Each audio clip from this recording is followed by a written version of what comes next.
बिस्मिल्लाहिर्रहमानिर्रहीम। Environmental chemistry के हवाले से आज हम एक और टॉपिक शुरू कर रहे हैं, दैट इज़ बायो इंडिकेटर्स। आज के लेक्चर में हम डिस्कस करेंगे अबाउट इट्स इंट्रोडक्शन और उसके साथ प्लांट्स को एज बायो इंडिकेटर्स भी देखेंगे, उसकी चंद एग्जांपल्स। कोर्स आपको पता है इन्वायरमेंटल केमिस्ट्री है and my name is doctor Tahir Maqbool. So objectives के हवाले से देखें तो सबसे पहला जो ऑब्जेक्टिव है that is what are bio indicators. Secondly हम देखेंगे categories and classifications of bio indicators. Thirdly हम डिस्कस करेंगे plants as bio indicators. So let's come on to the definitions. Bio indicator जैसे नाम से ही आपको पता है बायो लाइफ से रिलेटेड है and indicators mean something to indicate. तो बेसिकली अगर इसकी डेफिनेशन को अगर आप गौर करें तो बायो इंडिकेटर्स बेसिकली ऑर्गेनिज़म्स होते हैं। अब इन ऑर्गेनिज़म्स में एक स्पीशी हो सकती है या ग्रुप ऑफ स्पीशीज़ हो सकती है। अब उस स्पीशी की कुछ प्रॉपर्टीज़ को आप चेक करते हैं in order to monitor the health of the environment. So इसकी डेफिनेशन में ये तीन बेसिक पार्ट्स आते हैं जिसके अंदर ऑर्गेनिज़म या स्पीशीज़ आती हैं, फिर उस ऑर्गेनिज़म या स्पीशी की प्रॉपर्टीज़ आती हैं और जिसको यूज़ किया जाता है in order to monitor the health of the environment. So definition मैं पढ़ देता हूँ। Bio indicators are organisms are species or a group of species whose function and or population status can be used to monitor the status of health of the environment in which they live. So basically environment के अंदर मुख्तलिफ factors हैं, pollution है या some kind of other changes हैं, उनको monitor करने के लिए जब हम किसी लिविंग ऑर्गेनिज्म को इस्तेमाल करते हैं एज अ टूल और उस लिविंग ऑर्गेनिज्म के मुख्तलिफ फीचर्स के अंदर जो चेंजेस देखते हैं वो बेसिकली बायो इंडिकेटर्स के अंदर आता है। अब ज़्यादातर चेंजेस हम देखते हैं, मतलब जो स्पीशी ऑर्गेनिज़म या ग्रुप ऑफ स्पीशी आपने सेलेक्ट किया है उसके अंदर पॉपुलेशन स्टेटस के अंदर क्या चेंज आई है, रेट ऑफ मोर्टेलिटी ज़्यादा हो रहा है या कम हो रहा है एक मखसूस एरिया के अंदर, उस चीज़ को देखते हैं। सेकेंडली हम उनके बिहेवियर में चेंज देख सकते हैं और थर्डली उनकी फिजियोलॉजी में चेंज देख सकते हैं कि उनके जो बॉडी है उसके अंदर कोई फिजियोलॉजिकल लेवल के ऊपर कोई चेंजेस तो नहीं आ रही।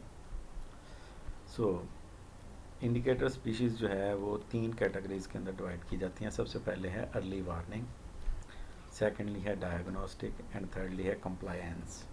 अर्ली वार्निंग में वो मतलब बेसिकली स्पीशीज़ आती हैं जो कि रिवील करती हैं फर्स्ट साइन ऑफ डिस्टर्बेंस और चेंजेस इन द एनवायरनमेंट। जब बहुत सारी दूसरी स्पीशीज़ अभी अफेक्ट नहीं हुई होती तो वो जो स्पेसिफ़िकली हम जिन स्पीशीज़ को as a bio indicators use कर रहे हैं उनके अंदर आपको first sign of disturbance show होता है। So early warning can reveal the first sign of disturbance in the environment before most of other species are affected. Diagnostic species are used to investigate observed environmental disturbance। अब जब आपको पता चल गया, early warning मिल गई कि इस habitat में, इस इकोसिस्टम के अंदर, इस एनवायरनमेंट के अंदर डिस्टर्बेंस है, तो फिर आप एक स्पेसिफिक स्पीशी को अंडर कंसिडरेशन ले आते हैं उस प्रॉब्लम को प्रॉपरली डायग्नोज करने के लिए या इन्वेस्टिगेट करने के लिए। जब वो प्रॉब्लम डायग्नोज हो जाए या इन्वेस्टिगेट हो जाए और आप उसके सोल्यूशन के तौर पे जो भी इन्वायरमेंट को डिस्टर्बिंग फैक्टर है उसको आप रिमूव कर दें, तो फिर उसकी कंप्लायंस के लिए तीसरी कैटेगरी इस्तेमाल की जाती है, that is compliance which are use to verify maintenance और restoration goal that has been achieved. तो आपने जो, अगर आपने suppose some kind of pollutants है उसकी इनटेक जो एनवायरनमेंट है उसको स्टॉप कर दिया है, तो उसको फर्दर मॉनिटर करने के लिए, वेरीफाई करने के लिए कि वाकई जो है स्पीशीज़ के अंदर जो अर्ली साइंस थे या इन्वेस्टिगेशन के दौरान जो आपने स्पीशीज़ के अंदर डिस्टर्बेंस ऑब्ज़र्व की है तो क्या वो वाकई स्टॉप हो गई है और आपका जो क्योर है वो मेंटेनेंस जो है उसको रिस्टोर कर रहा है या नहीं कर रहा। तो इसको देखने के लिए हम कंप्लायंस जो कैटेगरी है स्पीशीज़ की वो इस्तेमाल करते हैं। फीचर्स के हवाले से देखें, बायो इंडिकेटर्स हर लिविंग ऑर्गेनिज्म रिमेंबर कर लेंगे, रिमेंबर दैट कि हर जो living organism is not a bio indicator. Bio indicators जो हैं वो स्पेसिफिक स्पीशीज़ होती हैं जो कि हैबिटेट स्पेसिफिक होती हैं, एक मखसूस हैबिटेट के अंदर ही वो रह सकती हैं, और इन स्पीशीज़ का अपने हैबिटेट्स के साथ क्लोज लिंक होता है, यानी कि ये उससे दूर नहीं रह सकते। सो अगर उस हैबिटेट के अंदर, उस इकोसिस्टम के अंदर कोई भी एनवायरमेंटल चेंज आती है तो it is impossible for such species to resist those environmental changes. ठीक है, तो वो एनवायरमेंटल चेंजेस को रेजिस्ट कर ही नहीं सकते। इसका मतलब अल्टीमेटली वो इम्पैक्ट जो है या उसको रिस्पॉन्स जो है वो शो करना पड़ता है। जब भी वो रिएक्ट करते हैं या रिस्पॉन्स शो करते हैं तो इसका मतलब है कि तभी वो बायो इंडिकेटर के तौर पे यूज़ कर सकते हैं, क्योंकि उसी रिएक्शन को या उसी रिस्पॉन्स को जो वो एनवायरमेंटल चेंजेस को शो करते हैं उसी को हम मॉनिटर करते हैं। एडवांटेजेस के हवाले से देखें तो bio indicator help us to assess areas of biochemical contaminations. सारी बात है, एनवायरनमेंट के अंदर पोल्यूटेंट्स हैं या बायोकेमिकल चेंजेस हैं या कंटेमिनेशंस हैं, तो उस एरिया को आप आसानी से बाय यूजिंग बायो इंडिकेटर उस एरिया के अंदर जो बायो इंडिकेटर्स मौजूद हैं उनको असेस करके तो आप इस एरिया को असेस कर सकते हैं।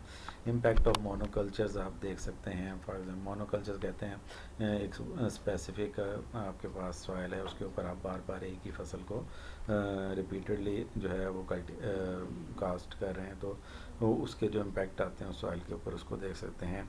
इसके अलावा डिस्पोजल साइट है, इंडस्ट्रियल है या अर्बन सेटलमेंट है, उसको आप असेस कर सकते हैं कि वो एनवायरमेंटल के ऊपर या बायो इंडिकेटर्स के ज़रिए कौन सी चेंज ला रही है।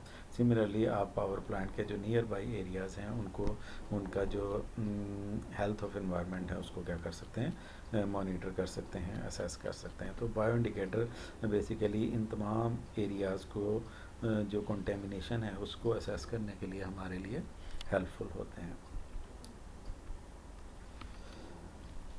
अब स्पीशीज़ के लिहाज से देखें तो पहले बात कर चुकी है कि चाहे बात हो चुकी है कि एक्वेटिक हो या टेरेस्ट्रियल इकोसिस्टम हो, हर इकोसिस्टम में आपके पास वाइड रेंज ऑफ स्पीशीज़ जो है वो अवेलेबल है to be used as potential bio indicator. तो depending upon the type of organisms हमने उनको 3 कैटेगरी में क्लासीफाई किया है। The first one is plants, second one is animals and third one is microbial. तो अब हम इनको प्लांट्स, एनिमल और माइक्रोबियल जो स्पीशीज़ हैं इनको वन बाय वन डिस्कस करेंगे, इनकी एक दो एग्जांपल्स देखेंगे डिटेल के साथ ताकि हम इस टॉपिक को प्रॉपरली कवर कर सकें। प्लांट्स के हवाले से देखें तो प्लांट्स के अंदर बहुत सारे बायो इंडिकेटर्स हैं जिसकी कुछ एग्जांपल्स हैं, that is mosses, lichens, grasses, tree bark, algae. ये सारे के सारे वो एग्जांपल्स हैं जो प्लांट के तौर पे एक्ट करते हैं, एज अ प्लांट इंडिकेटर के तौर पे एक्ट करते हैं। तो इनमें से हम कुछ चीज़ों को जैसे एल्जाई है, लाइचन्स हैं या मॉसेस है, इनको थोड़ा सा देखते हैं डिटेल के साथ as an example. For example पहले हमारा है एल्जाई। Algal communities in wetlands and aquatic ecosystems are used in estimating changes। अब दो तरह के इकोसिस्टम हैं, एक तो प्रॉपरली एक्वेटिक इकोसिस्टम है और दूसरा क्या है, wetland near by marshy places हो गई जिस तरह, या नियर बाय जो एक्वेटिक इकोसिस्टम है उसके जो सराउंडिंग एरिया है, तो दीज आर कॉल्ड वेटलैंड्स। तो उनके अंदर जो भी चेंजेस हैं, क्लाइमेटिक चेंजेस हैं या एनवायरमेंटल चेंजेस हैं, उनको असेस करने के लिए एल्गल कम्युनिटीज़ जो है वो रोल प्ले करती हैं। रीज़न क्या है, एल्जाई आपको पता है दे रिप्रोड्यूस क्विकली। याद है आप लोगों ने पढ़ा था एल्गल ब्लूम पढ़ा था या यूट्रोफिकेशन पढ़ा था, जिसके अंदर बहुत ज़्यादा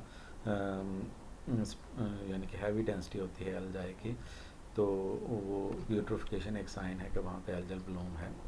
इसी तरह they are sensitive to a number of environmental pressures, मुख्तलिफ चेंजेस के लिए ये सेंसिटिव होते हैं, जिनके अंदर आप देख लें मेटल कंसनट्रेशन है, पीएच है, चेंज इन पीएच आ गई, टर्बिडिटी है, वाटर अगर है एल्जाई वाटर के अंदर है तो वाटर अगर टर्बिड हो जाए तो उसके लिए भी सेंसिटिव हो जाते हैं, क्योंकि ये आपको पता फोटोसिंथेसिस कैरी आउट करते हैं, और टर्बिडिटी जो है ना, जो आपकी सनलाइट है उसकी अप्रोच एल्जाई की तरफ क्या कर देती है, कम कर देती है। करंट्स एंड स्ट्रेंथ है, यानी कि वाटर का फ्लो है, डेप्थ ऑफ वाटर है, सबस्ट्रेट अवेलेबिलिटी है, इसी तरह चेंजेस इन सैलिनिटी है। तो ये वो सारे फैक्टर हैं जो कि एल्जाई को क्या कर सकते हैं, डायरेक्टली डिस्टर्ब कर सकते हैं, या दूसरे लफ्ज़ों में एल्जाई इन तमाम फैक्टर्स के अंदर जो नॉर्मल हो वैल्यू से अगर चेंज आती है तो उसको क्या करती हैं, सेंसिटाइज करती हैं और उसको रिस्पॉन्ड करती हैं। दूसरे लफ्ज़ों में उस रिस्पॉन्स को जब आप मोनीटर करते हैं, उस चेंज को जब आप मोनीटर करते हैं, तो दूसरे लफ्ज़ों में आप एल्जाई को as a bio indicator use कर रहे हैं। So these are use to monitor the health of aquatic ecosystems as well as wetland ecosystems. अब ये उसकी एग्जांपल है, that is ज़ूओज़ेंथैलाई।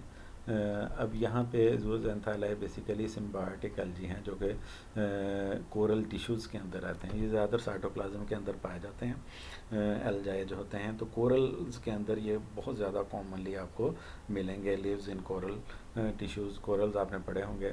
So they assist the coral in supplying nutrients and energy, more sensitive to temperature changes than are the corals themselves। तो ये corals की निस्बत temperature को ज़्यादा सेंसिटिव होते हैं। तो इनका रोल क्या है, ये कोरल को क्या प्रोवाइड करते हैं, न्यूट्रिएंट्स एंड एनर्जी। तो इनकी सेंसिटिविटी की वजह से, इस एल्जाई की सेंसिटिविटी की वजह से ये एज अ बायो इंडिकेटर हम यूज़ कर सकते हैं। तो कैसे ये बायो इंडिकेटर अफेक्ट कर सकते हैं, तो उसके लिए थोड़ा सा प्रोसेस देख लें। अब suppose there is a climate change, कोई भी फैक्टर है जिसकी वजह से क्लाइमेट चेंज आई है, ज़ाहिर बात है एल्जाई जो हैं ज़्यादा सेंसिटिव हैं, तो वो एक मखसूस हैबिटेट के अंदर ही सरवाइव कर सकते हैं। तो अगर कोरल रीफ जहाँ पे मौजूद हैं वहाँ पे कोई क्लाइमेट चेंज आई है, तो एल्जाई जो हैं क्या होंगे, या डाई हो जाएंगे या डिसअपेयर हो जाएंगे और कोरल को क्या छोड़ जाएंगे। तो it causes bleaching phenomena, corals के ऊपर क्या हो जाएगा, ब्लीचिंग फिनोमेना आपको ऑब्जर्व कर सकते हैं। सो आप इंडिकेट हो जाएगा कि जो क्लाइमेट चेंज है उसका इम्पैक्ट आ रहा है कोरल रीफ के ऊपर, बिकॉज आपको पता है कोरल रीफ जो है उसको ये एनर्जी प्रोवाइड करने में हेल्प आउट करते हैं। दैट इज़ वाई कोरल जो है इसके बगैर सर्वाइव नहीं कर सकते। तो अगर कोरल सर्वाइव नहीं करते तो अल्टीमेटली आपको ब्लीचिंग इफेक्ट या ब्लीचिंग फिनोमेना आप ऑब्जर्व कर सकते हैं। तो उसका रिस्पॉन्सिबल क्या हुए, बेसिकली एल्जाई उसका रिस्पॉन्सिबल हुए, क्योंकि एल्जाई जो हैं वो कोरल से पहले ही उस क्लाइमेट चेंज को क्या कर लेते हैं, सेंसिटाइज कर लेते हैं और उसके रिस्पॉन्स के तौर पे या वो डिसअपेयर हो जाते हैं, मतलब ज़ाहिर बात है सस्टेन नहीं कर सकते तो डिसअपेयर हो जाते हैं, या कोरल को छोड़ के किसी और हैबिटेट की तरफ मूव कर जाते हैं। तो अल्टीमेटली कोरल फिर सर्वाइव नहीं कर सकते, क्योंकि coral can not survive on their own. So ultimate effect क्या आ जाता है, ब्लीचिंग फिनोमेना ऑफ कोरल। तो आपको फ़ौरन पता चल जाता है कि there is a climate change in that, specifically aquatic ecosystem के हवाले से बात कर रहे हैं। एक और एग्जांपल है लाइचन्स की। लाइचन्स आपने पढ़ा होगा, म्यूचुअलिस्टिक या symbiotic association of algae and fungi है। इसके अंदर फंजाई जो है वो हेटरोट्रॉफिक है या माइकोबियंट है, जबकि एल्जाई जो है वो फोटोसिंथेटिक हैं या फोटोबियंट हैं। सो अब ये दोनों बड़ी क्लोज एसोसिएशन के अंदर सस्टेन करते हैं। तो जो लाइचन की बॉडी है वो एक तरह का माइक्रो इकोसिस्टम जो है उसके तौर पे बिहेव करती है, जिसके अंदर फंजाई जो है एज अ हेटरोट्रॉफिक जो है वो स्टे करते हैं।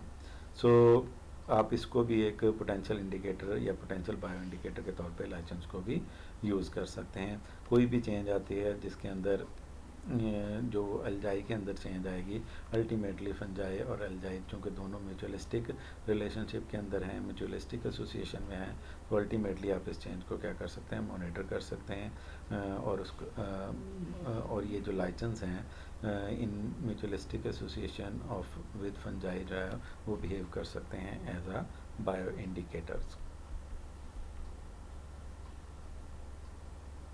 अब लाइचन्स कौन सी चेंजेस को सेंसिटिव हैं, चेंजेस इन एयर क्वालिटी। अगर एयर क्वालिटी में चेंज है तो लाइचन्स जो है वो सेंसिटिव हो जाएंगे। क्लाइमेट के अंदर चेंज है उसको सेंसिटाइज करेंगे। फॉरेस्ट कल्चर के अंदर चेंज है तो उसको सेंसिटाइज करेंगे। तो इन तीनों कैटेगरीज़ के अंदर, तीनों फैक्टर्स के अंदर कोई भी चेंज आती है तो लाइचन्स उसको क्या करते हैं, रिस्पॉन्स करते हैं, और इस रिस्पॉन्स को आप क्या कर सकते हैं, मॉनिटर कर सकते हैं। फॉर एग्जांपल एक एनवायरनमेंट चेंज आती है, आप एग्जांपल देख लें, interruption in the production of nutrients है या interruption in the production of nutrients और वाटर है। So lichens show changes in their components, definitely चूँकि वो ज़्यादा सेंसिटिव हैं वो इसको रिस्पॉन्ड करेंगे। फॉर एग्जांपल क्लोरोफिल कंटेंट्स या रेस्पिरेशन लेवल उनका क्या हो जाता है, चेंज हो जाता है। सो आप जस्ट इस चीज़ को देखते हुए जो क्लाइमेट चेंज है उसको क्या कर सकते हैं, मॉनिटर कर सकते हैं। सिमिलरली लाइचन्स और मॉसेस भी जो है इनके दरमियान बड़ी क्लोज एफिनिटी है। अगर आप वेटलैंड के अंदर चले जाएं, चाहे वो वेट हो या ड्राई डेपोजिशन हो इनकी, तो lichens show strong affinity with mosses. Both of them accumulate metals passively, यानी कि इनके अंदर मेटल जो है वो एक्यूमुलेट होते हो जाती हैं अगर इनके एनवायरनमेंट के अंदर मेटल्स की कंसंट्रेशन ज़्यादा है। सो ओल्डर मासेस जितने ये ओल्ड होते जाएंगे उनके अंदर मेटल लेवल हायर होता जाएगा, यानी कि वो ग्रेटली कंटेमिनेटेड होंगे। So they are liable to changes at genetic level. उन जेनेटिक लेवल में भी चेंजेस आ सकती है, इनको आप ऑब्जर्व कर सकते हैं। इंडिविजुअल लेवल पे भी आ सकती है या पॉपुलेशन या कम्युनिटी लेवल पे से भी आ सकती है। सो स्पीशीज़ डाइवर्सिटी या हैबिटेट पोटेंशियल जो है at any time of the year आप जो क्या कर सकते हैं उसको एस्टिमेट कर सकते हैं by monitoring lichen and mosses close association. So ये कुछ एग्जांपल थी प्लांट्स की, जिसमें प्लांट्स एज बायो इंडिकेटर इस्तेमाल करते हैं, जिसके अंदर हमने एल्जाइम, लाइचन्स, मॉसेस इन तीनों को देखा है। तो इंशाल्लाह नेक्स्ट लेक्चर के अंदर हम एनिमल्स एज बायो इंडिकेटर जो है उनकी कुछ एग्जांपल्स को डिस्कस करेंगे। तब तक के लिए अल्लाह हाफिज़, फ़ी अमान अल्लाह।